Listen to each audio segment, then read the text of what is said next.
Brian. Welcome to AT&T ThreatTraq COVID-19 update. We're going to talk about some issues for all of you who are working remotely, working from home, specifically cybersecurity issues that may be coming up.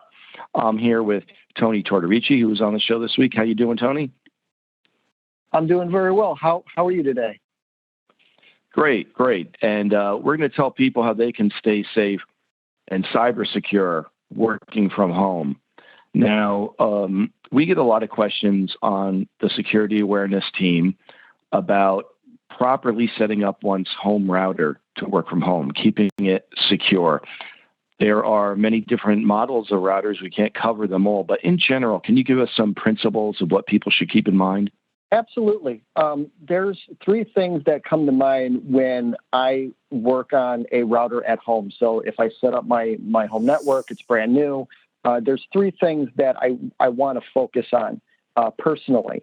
The first one is, as you stated, there's a lot of different routers out there. So review the documentation and learn and understand how to upgrade your firmware on your router. It probably won't need to be upgraded as soon as you get it out of the box, but eventually they will come up with new firmware to help with features, how it functions. And if you understand how to perform that firmware upgrade later on, it helps keep that device more and more secure as its life progresses within your home network. So that's one that's difficult if you're not used to doing firmware upgrades. You know, that is something to be careful with because you can ruin a router. But if you follow the documentation and you feel confident in doing it, then I would suggest go ahead and do it if an upgrade is needed. That's what I do. I check periodically. On our threat tracks that we taped today, we also did talk about that certain newer devices will have an auto update feature. And if that is there, that's something that you should probably select, at least in my opinion. One of the other things, when I get a router and I'm setting up for a home network, the one thing that I also do not do is try to open it up for outside internet access. It's a personal thing for me. I don't need to administer anything inside my home network from outside.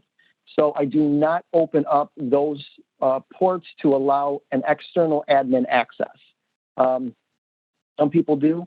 And if they're very versed in it and they understand the implications of it, you know, so be it. But personally, for me and my networks at home, I avoid that at all costs.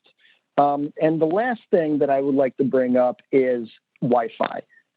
Some routers, some people with their routers try to just wire everything.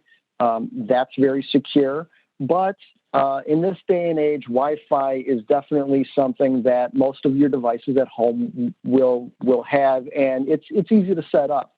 So with that, make sure when you go into your router and you turn on the Wi-Fi settings that you select the most secure setting that you can for your router.